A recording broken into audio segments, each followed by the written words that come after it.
Welcome to the Align Podcast with me, Tom Waller, and my great co-host, Lee Lawton. Today, we are really excited to bring another episode to you, and it's about something that we are very passionate about. But if you haven't yet subscribed to the show, please make sure that you do. And if you're watching us on YouTube, make sure you go over to your favourite podcast platform. And likewise, if you're on your podcast, go across to YouTube. We're getting a great number of downloads. We're a new podcast, but we really want to help more people. So if you're finding value in this, and I know a lot of you are repeat listeners, make sure you share it with somebody who you know could benefit, but also give us a subscribe, and we'd love a 5-star review. Lee, how you doing, mate? I'm good. I'm very good. We've just had a slight technical issue with the microphones, but I'm feeling good now that we've got it sorted. Well, these things happen. We've got several episodes down without a technical issue, and we've upgraded every single episode to where we are today with new pop mics, so you're not going to hear me popping off. For people who know what that actually means. So what's been happening? It's been a little bit longer than we normally between our recordings. So what have you been up to? What's been good? Yes, just working. Got a bit of a new rig going on in here. So yeah, just upgrading the area. New soundproofing on. Lots. Yeah, gymming. Nice. Just cracking on with personal development. Nice. Same thing as every day. It's funny. I just finished a 6-week accelerator with some people, and that was the outcome of the whole thing. Is it's just doing the same thing every single day, and you eventually get to where you want to go. Yeah. And business is very much the same. Isn't it? And I think that's what we're going to talk about today.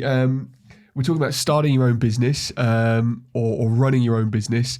And I know a lot of people who listen maybe work for other people, but what we're going to discuss really does pertain, I think, to any facet of life. If you're working for someone and you want to progress, as someone who employs someone, I always look for people who have that attitude of they could do their own thing. Yeah. Because you know they're going to be hungry and want to do more. The entrepreneur. Exactly. Yeah. So starting a business, working for yourself, you do, I do. How many years you worked for yourself for? I think I'm in my 9th year. Are you? Yeah, I think so. That's cool. I think. 8 or 9 years. 8 or 9 years, yeah. And I'm 6 years, and they say if you make it past 5 years, you've made it, but I think that's bullshit. Yeah. Also, I've started maybe quite a lot of different businesses. So I've not been self-employed I've had my business for 8 years. This business is 4 years old, 5th year, I think, now for Blitz. Yep. And before that, I had e-commerce stores online and an online publishing company and a few different things. And awesome. I have books on Amazon now that I wrote some myself, outsourced some, and they still just make me money every month. Shut up. I didn't know this, Lee. I don't do anything to them. They just make me a bit of money every month. You know Sarah really wants to be a writer? Yeah. If she really wants to you need to get her published. Dude. Yeah, I can. I mean, they're all self-published, but like there's so many authors now that are self-publishing, and that's one thing with starting a business. Like the gatekeepers have gone. Yeah. It used to be you had to know, everybody used to have to know this person, that person. You had to work your way and do this and do that. And it was really hard to get into it. Whereas now, like there are no gatekeepers. If you want to start a business, get a laptop and start your business. A lot of the time, I mean, it's different maybe with something like chiropractic, but there's so many people, probably people who are listening to this podcast that don't want to go into something like chiropractic and they just want to start something on the side and they want to create a business that they can run from home or run from the laptop, and it's never been easier. It's never been easier. I mean, I'm coaching a guy at the moment who is a dentist but wanted to leave dentistry to create a property business, and he's doing well.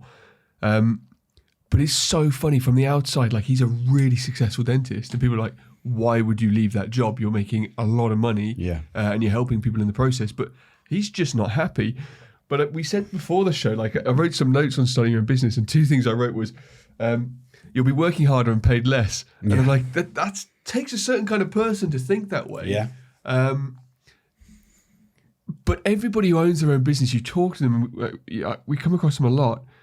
And they always say, oh, it's hard, but I wouldn't have it any other way. Yeah, no way. What made you start your own business? Because you shared your story on, I think, episode 1. Yeah. You shared your story, but just in brief, like what made you go, I'm doing my own thing? Yeah, that breakdown in the car. When I had that massive breakdown in the car and I was just so unhappy, not necessarily with that one particular job, though I was, it wouldn't have mattered what job I was doing. I would have been miserable because I hate it when someone else tells me when I've got to be somewhere at a certain time. I hate to know that my income is limited by the amount of hours that I work. I just had to be self-employed. I'm one of those people who I just knew that I had to do it. I knew that I had to be self-employed, and I just started learning the skills needed to do that. And that's what it is. If you want to be self-employed, you're going to have to learn new skills. Yeah, I mean, it's you really, and you have to really put in like a hell of a lot of effort. Yeah, it's not easy. Nowhere near. It's the most rewarding thing that I've ever done and the most stressful thing that I've ever done. I mean, I had a conversation with one of my associates the other day. We were talking about money, and like they earn a lot more money than I do. But obviously owning several businesses, I have a lot more leverage, so I could go and create bigger things. So it's kind of where you are for that journey of your life. But you can't, like, you take one industry, like let's say for a property, you want to set up a property business. You can't just know about bricks and mortar. No. You have to know about sales. You have to know about how to create relationships with people. You have to know about cash flow, your returns. So what are some of the things briefly explain what your business is, and then maybe think about some of the things that you've had to learn which people wouldn't necessarily associate to the business that you have. Yeah, so my business is a media and marketing agency that works specifically with chiropractors, but we do video production and all means of digital marketing, really. But we focus mainly on video advertising. But it didn't start like that. It started as I was offering every service to chiropractors. When I started with you, I was doing all different services, but it's evolved into what it is now. But the skills, I don't know about skills that people wouldn't necessarily expect, but the main skills for me have been creative skills and learning to market. There's the business skills, and some people say you don't need to know about net and gross and all these different things and all the terms and how to do all the finances. But when you first start a business, you need to have a decent understanding of every different aspect of the business. So you have to wear every single hat in the business. And then now I have an accountant who takes care of everything. But at the beginning, I had to learn that. But sales, accounting, marketing.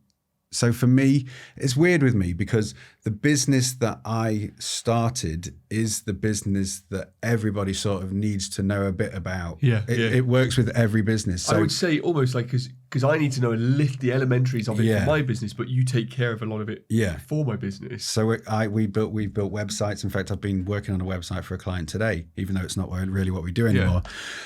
But yeah, it's like every business, doesn't matter what it's in, really needs a website, needs to get in front of people, and needs to create content. So it's I was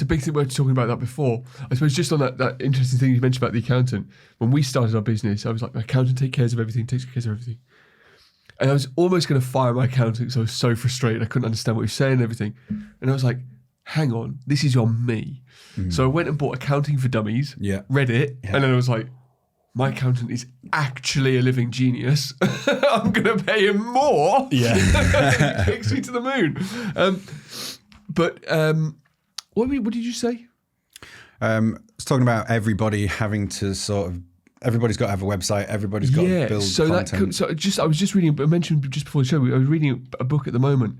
And if you're in that initial stage of your business from sort of 0 to 1 million, and they tend to find, the reason we say 1 million is when you get to about 1 million, they tend to say that you've figured out all the stuff that you can automate and then you can take the process further. And a lot of people, when they start a business, start about thinking about the fancies and how it's going to look, the aesthetics of the building, what smells they might have and all this kind of stuff going on in the place. But they forget that the number one thing they need to do is sell. They actually just need to market and sell. I've definitely been guilty of that. I've been guilty of getting stuck in the work of the business. And because I love the creative side and I love editing and I love doing the ads and things, I've left the sales stuff on the shelf before. Now, not so much, but before I've done this and focused too much on the working in the business and not so much on the business and bringing people to me and selling to them. So I'm not trying to say that I know everything about business because I certainly don't. But I do love business. And I think a lot of it goes back to the growth mindset that we mentioned in the personal development podcast. So you've just constantly got to keep learning and implementing as you go through when you're running a business and starting a business. I think so. And most people start a business because they want to do what they're passionate about. Yeah. They want to do what they enjoy.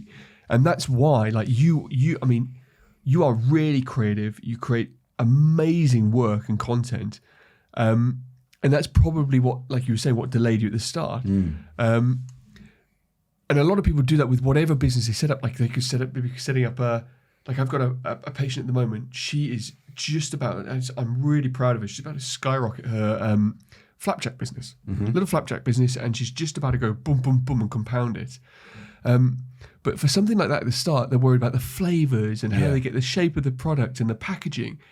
But you just need to get it in front of people. Yeah. And the big thing that comes from that in terms of the sales, that initial sale, the reason that initial selling is so important is, number one, it creates cash flow so you can actually continue your business to grow and reinvest. Yeah. And this is another, come back to that, an area where people get unstuck. And second one, it actually proves the concept. Like if you can't sell it, people don't want it, your business is a failure. Yeah.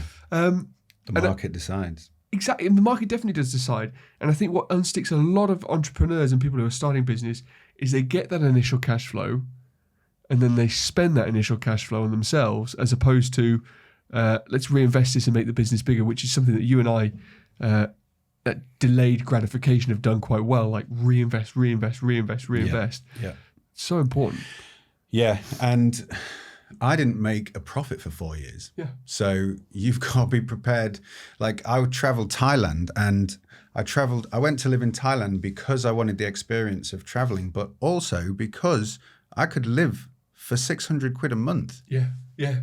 And I lived there for a year and built my business, my first business, until it was doing over 6 figures.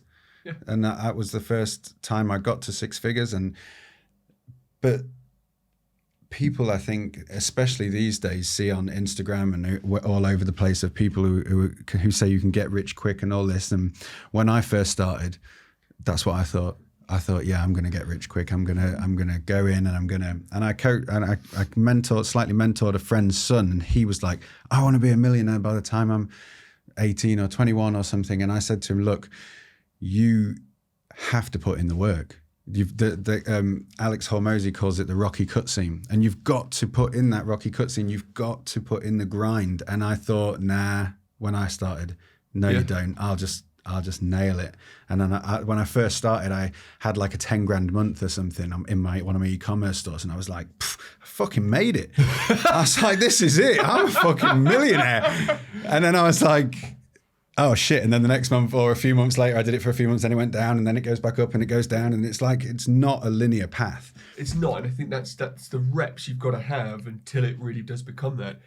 And like you've worked with me with the chiropractor business and then the coaching business that we've really put some effort into the last couple of years.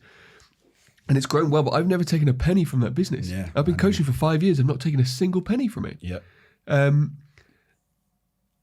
And I see that as a long-term gain. Yeah.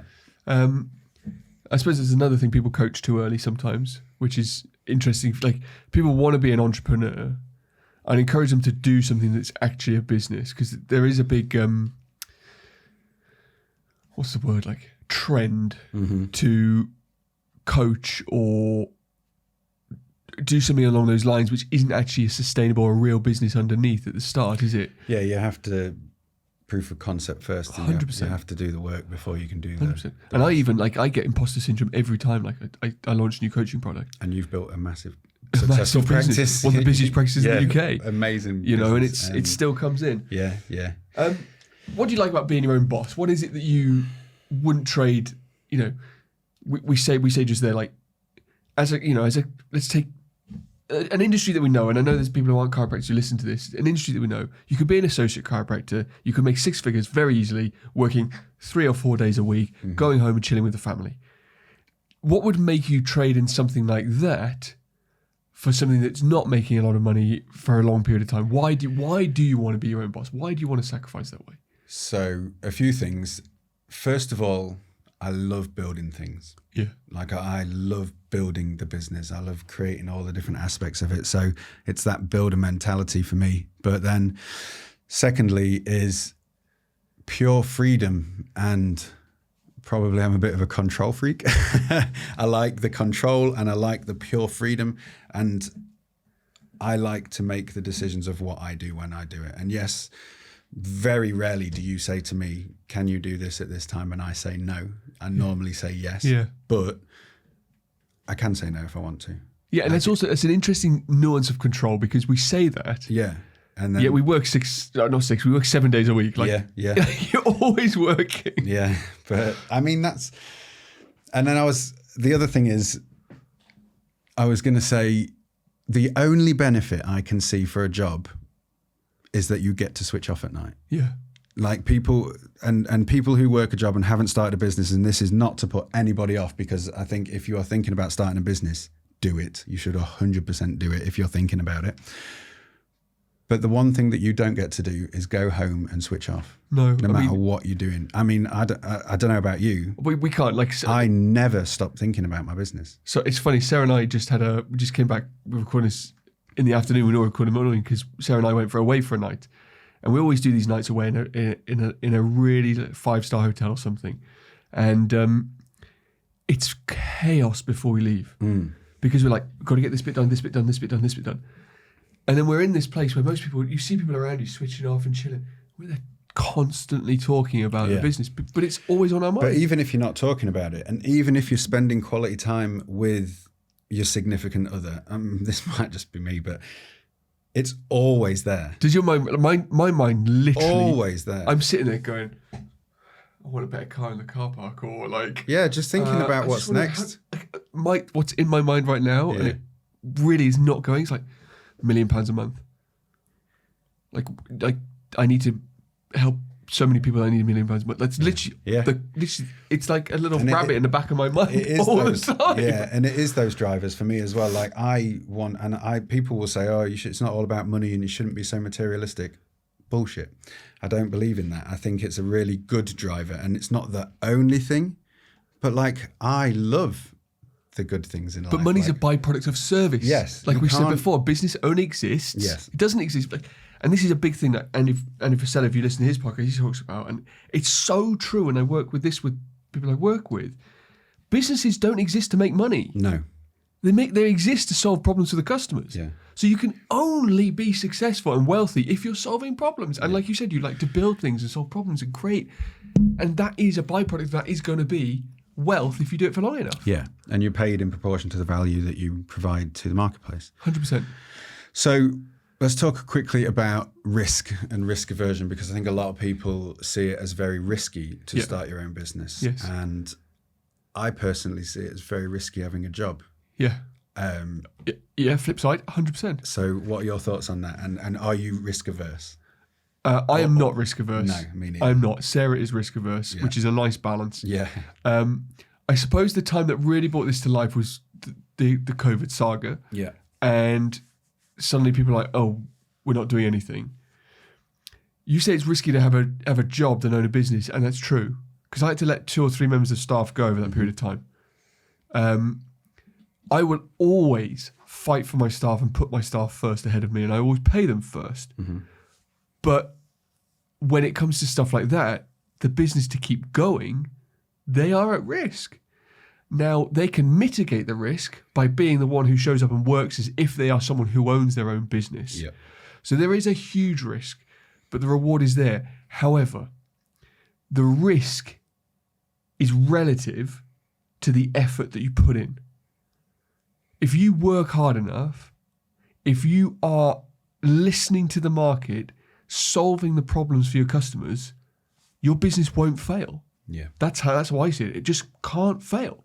Like I might have to reduce my outgoings for a period of time as trends change, but I should be able to see where the trend is changing and then take advantage of that marketplace. Yeah. It's like anything.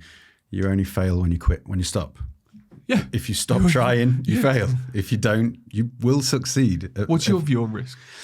So I love risk. It makes people around me uncomfortable sometimes, I think, but it doesn't bother me at all. Like I sold and gave away everything I own except for what was in a backpack, and went to Thailand for a year on my own with a laptop and a backpack. But did you have that before? Like simple things like you can see it outside of business. For instance, I remember riding my bicycle downhill and trying to brake 70 miles an hour on tiny little bicycle wheels. I think I got to 66 miles an hour. Yeah.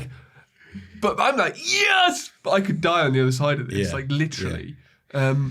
So I think it's the kind of person who does like that element of risk. Yes. I'm sure you had that when you were young. Yeah. So actually, I was riding a bike. When I was 6, I was riding a bike down a hill so fast that with my feet out in front of me. Do you know about this? No. So I've... This is where you lost your right testicle? Yeah, here's the left. So I snapped. I've never broken a bone in my body, but I've broken a joint. So I've snapped the elbow joint. Brutal. And I was riding a BMX down a hill. I was 6 years old and I was going very fast. And I had my feet out in front of me and my feet went in the spokes. Fuck. Honestly, right? And my feet went in the spokes, came around, hit the forks, somersaulted me off the bike, flipped me in the air. I landed like that and the bike landed there. Oh, and it snapped my elbow back and I held it and it was hanging down, and I was with my stepdad at the time, who was a bit of a knob, and he was like, stop being a wimp, get back on your bike. And I was like, ah, and I got on my bike and I had one hand, my left hand on the thing, and I had my other one resting on there, and I got back home and I was like, Mum, my arm. I was six. Yeah. I was like, my arm. And she was like, take your jacket off. And I took my jacket off and my whole arm was black and blue and purple, and she just had to rush me to hospital. But I think that shows character. Like we said earlier, like right back at the beginning of the show, I write down, work hard to get paid less. Yeah. Like it's just an attitude. Yeah. I think there is a certain kind of person who's cut out for this. Isn't there? I've got written down here, it is definitely not for everybody. You have to be a certain type of crazy. Yeah. And I think it's true. Like, and I think that, like I said earlier, if you've had the thought to start a business, you should do it. 100%. But if you've never thought about starting a business, then don't do it.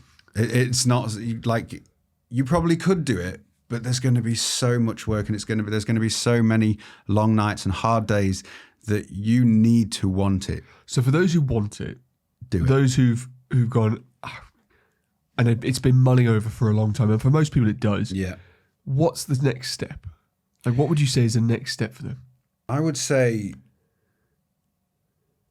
that ikigai that I was talking about before. I would say if you don't know what it's going to be, if you don't know what your business is going to be, find those 4 things: what you love, what you're good at, what the world needs, and what you can be paid for. Yeah. And if there's something that you loved doing when you was younger and you think you could make a business out of that, then focus on that. If there's something, like for me, I knew it was going to be creativity. I knew it was going to be, so when it's about learning skills. It's about learning the skills, like we said earlier, that you need. And for me, it was, what skills am I aligned with, and what would work for me? And it was creativity. So the first thing I learned was graphic design. And then luckily now you don't need to be able to code. So I learned graphic design and I didn't even know how to code then. And I just started building websites and storefronts and like product pages and things like that. So I think learn the skills that are going to move you forward. So skills, obviously there's sales and marketing, but there are certain skills that you can learn that will move you forward with a business. And I think they're creative skills. And these days they've never been so easy. I think on top of that, like what we talk about is, it's a given analogy, and I don't pretend some people think this is ridiculous. If you think about taking steroids, you better have exhausted your body and your nutrition before you take them on. Like, get your body to a point where it is plateaued, and then you can think about performance enhancers. So I got to that point recently, and the trainer said, I think, if you want to go any further, think about performance enhancing. Sarah, I'm not. But the same is true. Like, I think if you're ready to start your own business, you should be plateauing your personal development. You should be the person who is self-motivated, the person who is looking after their health and fitness, the person who is reading and learning. So you have these traits and qualities to see any business that you want through. So you can just keep going and going and going. And I think if my advice would be, and I want to link back to yours because yours is brilliant. My advice would be work on your personal development, listen to podcasts like this, share it with other people. And then if you are mastering yourself and you've got an inkling to do something for yourself, now's the time to go. And then I would ask them those 4 questions, which if you can just say them a little bit slower, because I thought they were brilliant. Yeah, so it's what do you love? What do you love? What do you love? What areas do you love? What are you good at? Something that the world needs, and something that you can get paid for. Perfect. And if you can answer those 4 questions, just take the time to write, take the first question, write it down. Second question, write it down. Rewind, listen to that again. Write those 4 things down. And then you can really create that into a business. Yeah, and I think entrepreneurship and personal development go hand in hand. There's so I've never met a successful entrepreneur who doesn't do personal development, who's not into personal development, because you can't do one without the other. And I heard Alex Hormozy saying the other day that he thinks entrepreneurship and starting a business is the ultimate form of personal development. Yes, yeah, I like that. Because of what it puts you through and the things that you have to learn and what you have to learn about yourself to become successful at it. But just give it 10 years. That's what I'd say. Yeah, and that's what you have to be up for. Just as long as you can go 10 years and not get where you want to get, and just know that maybe in 10 years you'll get there, you're good. Just keep going. And I think the people who succeed, like the wolves at the door, you think about these really hard times, and then you actually reflect back and go, they were good times. Yeah. Like I remember, like when we set our first practice up, we moved into Sarah's parents' house, living on a couch in a spare room with boxes all around us, 14-hour days, shoes on the weekend, we were going door to door to hand out leaflets. Mm-hmm. Before I met you, I was spending hundreds of pounds on Facebook adverts. It didn't work. But like, that's really hard work. But you look back and go, God, it's worth it. Yeah. Those are the good times. Yeah. And just to quickly mention on one thing that I've just thought about is a lot of people say, how do you deal with burnout, or they get burnt out doing it? And what do you think about burnout? I think burnout comes when clarity is lost. So that's why, and we've done a Plan the Week episode, didn't we? I think a few episodes ago. Writing down what you're doing and having clarity on where you're going is super important. I think you can get burnt out, as in your body can get super fatigued if you're on the go all the time. But if your nutrition is right, you're taking time out as well as putting workouts in, then you can mitigate it. I personally, at least every 6 weeks, have a long weekend. Now, we do some work on those days, but it's not jam-packed. It's a state change. It's somewhere different. And I've got the whole year planned, but once one finishes, there's always the booking of the next place for the next thing. So I used to think burnout wasn't true, but people can get burnt out, and I believe the reason we do is because they've lost the clarity, they've lost the focus, they get overwhelmed by what's going on. Yeah. And then that drives what they call burnout, but I think it's more overwhelm. Yeah, so I was going to say, I think you get burnt out when you're not aligned. And if your why and your goal and the thing that you're working towards is so important to you, then I personally don't get burnt out. I've had no holidays you're very good at taking that time. I'm very, very bad at taking that time. I would link it into seasons as well. I think we spoke. You did. I think you did mention seasons. Yeah, like you're in that grind season. But I think what I'd say is, I am good at taking time. But like you said, like there's never a switch off. No. But you're good at scheduling something into. And then that comes back to what we mentioned before, the non-negotiables. Yeah. So something for my family, something for my business, and something for me personally every day. So when I'm on holiday, one thing gets done every day for business. Yeah. So it's still predictably moving forwards. Yeah. I wish I was better at planning some time away, but I tell you what, we used to be rubbish at it, but we now with our annual planning day, we put in all the holiday for the year. Yeah. So it's just in there and it has to happen. And I think I think what drove that wasn't necessarily the burnout, but it was actually relationship. I would say, even though I've been self-employed for 8 years and you say 6 years, I would say you've done business properly for longer than me. I would say I've only really done I it think because properly it's different industries. since I started Blitz was when I really knuckled down. So the last 4 years is when I've really taken it seriously. Before that, yes, I was putting in the work. Yes, I was earning decent money, but it was different. It was. I think you've gone from B2B to B2C to B2B, haven't you? Do you know what it was? I had no purpose with the other thing. I had online stores and I was selling things. When I fractured my spine, Yeah. and the reason I started Blitz was because of the results I got from chiropractic. Yeah. And my whole driver for Blitz is to bring more people to chiropractic. There's a reason for me to do it. There's a purpose and there's fulfillment in it. And that's why I take it more seriously, I think. Yeah.